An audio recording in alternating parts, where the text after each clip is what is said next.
26 seconds. That was the average time it took for someone to die in a road accident in 2016. Of the 195 countries in the world, only a meager 28 have policies in place to reduce the rate of road accidents. They do so by addressing the 5 major risk factors of speed, drunk driving, helmets, seatbelts, and child restraints. But for automobile companies, speed means money, and lesser speed means being out of business. While early cars were steam-powered, later models like the V8 and flat-4 engines delivered the speed people craved, ushering in an era of chaos. Brands like Bugatti and Alfa Romeo dominated racing in the 1920s, but off the track, fast cars claimed many lives. This is a story of how the pursuit of speed led to some of the most tragic events in automobile history.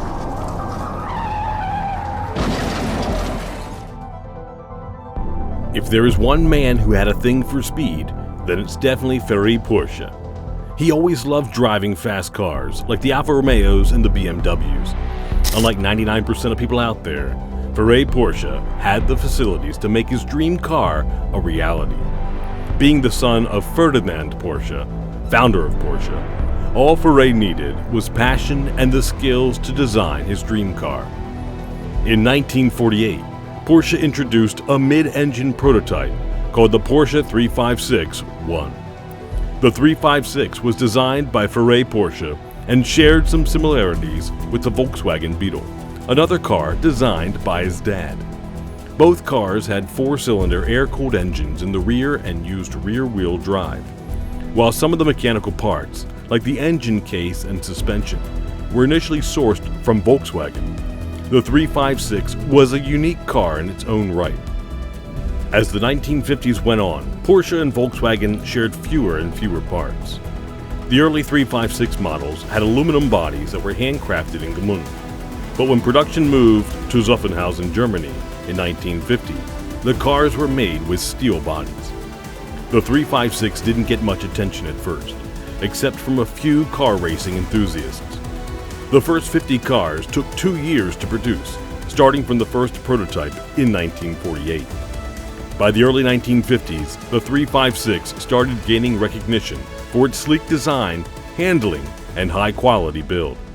A class win at the Le Mans race in 1951 also helped boost its reputation. Many owners not only drove their 356s on the streets, but also raced them. Among them was a man named James Dean. While Ferré's quest for speed led him to design fast cars, James's quest for speed led him to buy fast cars. And unlike most, James was a man who led 2 lives, acting and racing. James Dean's passion for racing was an integral part of his life, even as his acting career began to take off. In April 1954, after landing the role of Cal Trask in East of Eden, Dean indulged his love for fast vehicles by purchasing a 1955 Triumph Tiger T110 motorcycle, and later a red 1953 MG sports car. That same year, Porsche introduced a new 4-cam racing engine called the Carrera, which was specifically designed for their sports cars. As Porsche continued to succeed in both racing and road cars, they received more orders, and one of them was, of course, from James Dean.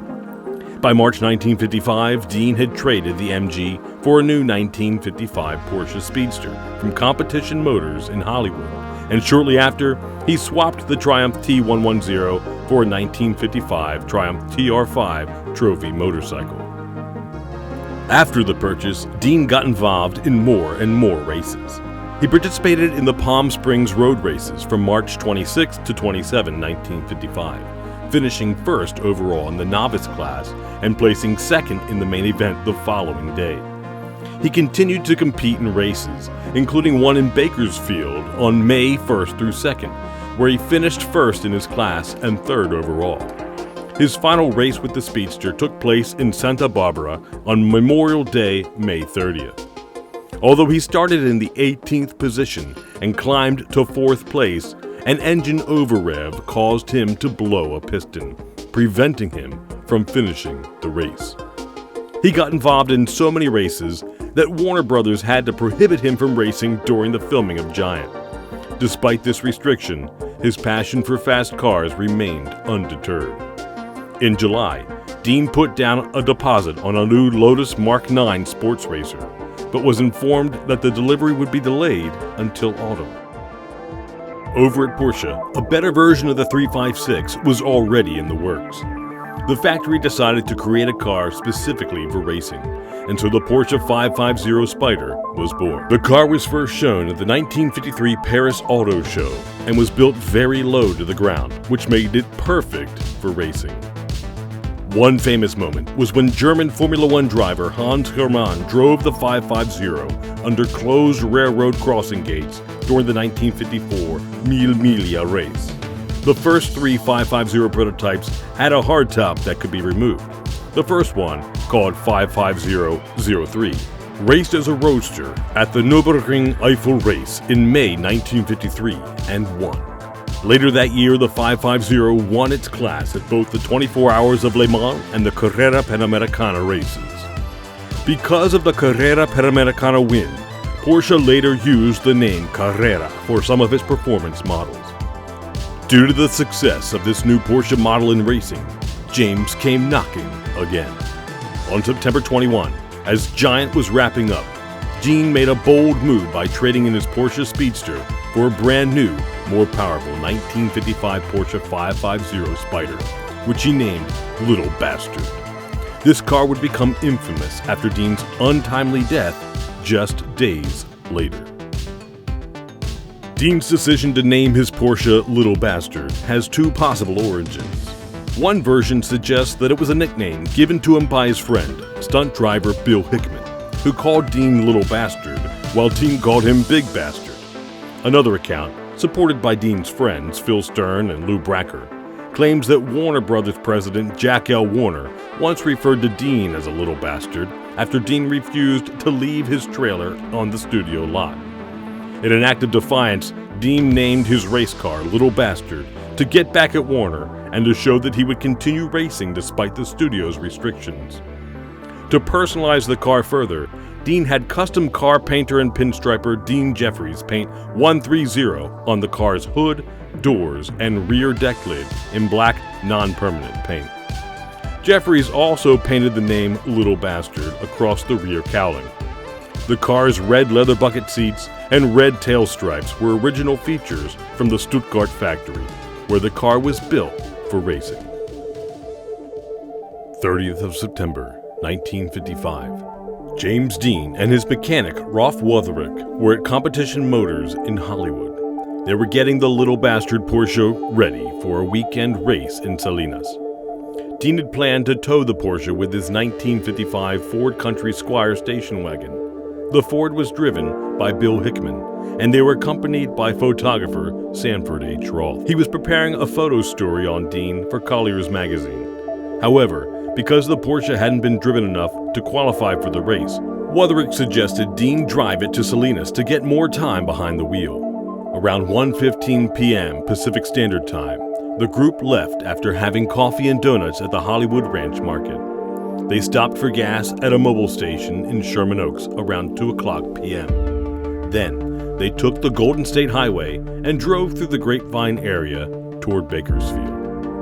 At 3:30 p.m., California Highway Patrol Officer Odie V. Hunter stopped Dean near Bakersfield for speeding. Hickman, following behind in the station wagon with the trailer, also received a ticket for driving too fast with a trailer. After getting their tickets, they continued on, taking a route that would bypass the slow traffic in downtown Bakersfield. The pair stopped at Blackwell's Corner for refreshments and met fellow racers Lance Reventlow and Bruce Kessler, who were also on their way to Salinas. Around 5:15 p.m., Dean and Hickman left Blackwell's Corner, heading west on US 466. Dean drove ahead in his Porsche, leaving the station wagon behind. As they drove toward the junction of US 466 and State Route 41, a 1954 Tudor, driven by 23-year-old Donald Turnipseed, crossed into Dean's lane. Dean tried to avoid the crash by steering the Porsche sharply, but it was too late. The two cars collided almost head-on. The Porsche flipped multiple times before landing in a gully by the road. the heavier Ford slid 39 feet down the road. Several witnesses stopped to help. One woman, who had nursing experience, found a weak pulse on Dean. The California Highway Patrol soon arrived, and Dean was pulled from the wreck. His injuries were severe, with a broken neck and internal injuries. Wutherick, who had been thrown from the car, was found nearly unconscious nearby. Dean and Wutherick were taken to Paso Robles War Memorial Hospital. However, that very day was deemed to be unfortunate for Dean, as he was pronounced dead on arrival at 6:20 p.m. Despite reports that Dean was speeding, officers later estimated he was driving at about 55 miles per hour at the time of the crash. Wutherick survived, but had serious injuries requiring surgery. Dean's death gave rise to several rumors surrounding his Porsche 550. This myth started even before the tragic crash that claimed Dean's life. In his autobiography, Blessings in Disguise, actor Alec Guinness recounted a strange encounter with Dean just days before the accident. On September 23, 1955, Gene showed Guinness the brand new Porsche and invited him to take a look. Guinness allegedly felt an ominous sense of foreboding and warned Dean never to drive the car. Tragically, this prediction came true when Dean died in the car just a week later. After Dean's fatal crash, the idea of a curse on the car began to take shape, which can be attributed to the efforts of George Barris, a car customizer who bought the wrecked Porsche. Barris promoted the car's eerie reputation, claiming that it brought bad luck and accidents to anyone who came into contact with it. From 1956 to 1960, Barris exhibited the wreckage at car shows and safety exhibitions, telling stories of mishaps that befell those who interacted with it. One of the key incidents Barris cited involved Dr. Troy McHenry, who supposedly crashed and died while driving a car powered by the engine of Dean's Porsche. Another doctor, William Escrick, who had also used parts from the wrecked Spider, was injured in the same race. These stories contributed to the car's infamous reputation, although many of the claims appear to be based on Barris's own accounts. Despite the skepticism, the little bastard continued to capture the public's attention. The wrecked car went on tour, and stories of mysterious fires, accidents, and even the car's eventual disappearance added to its mystique. In 1960, Barris claimed that the car vanished while being transported back to Los Angeles after a safety exhibit in Florida, a disappearance that remains unsolved. Over the years, small pieces of the car have surfaced, with museums claiming to have original parts. However, the main wreckage has never been found, leaving the legend of the little bastard and its supposed curse alive.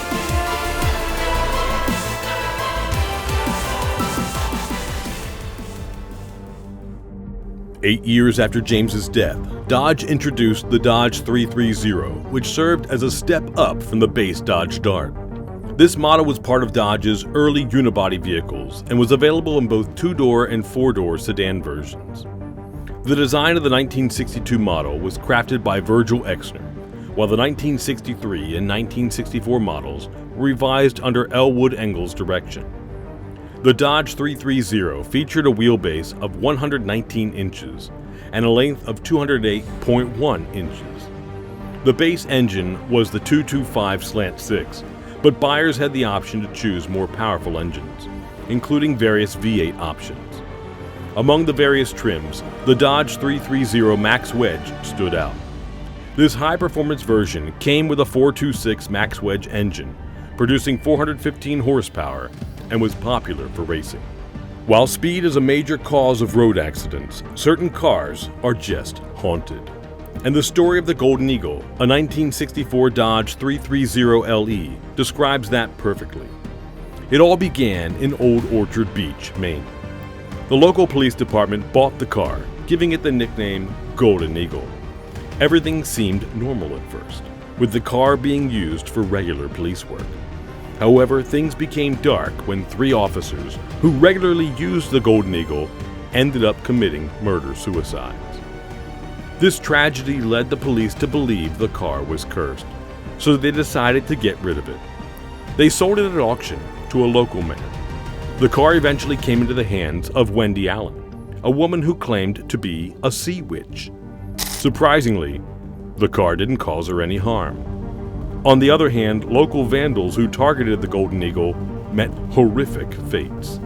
Some were killed in accidents involving semi-trucks, while others were struck by lightning. It seemed like the car had a way of exacting revenge on those who disrespected it. Rumor has it that one teenager went on to kill his family and set their house on fire after visiting the car. Tired of the car's curse, members of a local church decided to take action. They stole and dismantled the Golden Eagle, selling its parts to different junkyards. Despite their efforts, Wendy Allen tracked down the pieces and restored the car. Since then, the car hasn't been linked to any new deaths. It seems to have calmed down. Although the Dodge 330 ended up with a terrible reputation due to this event, other models have been associated with much better accomplishments, especially the story of the street racer that was uncatchable. Click on this video to find out more.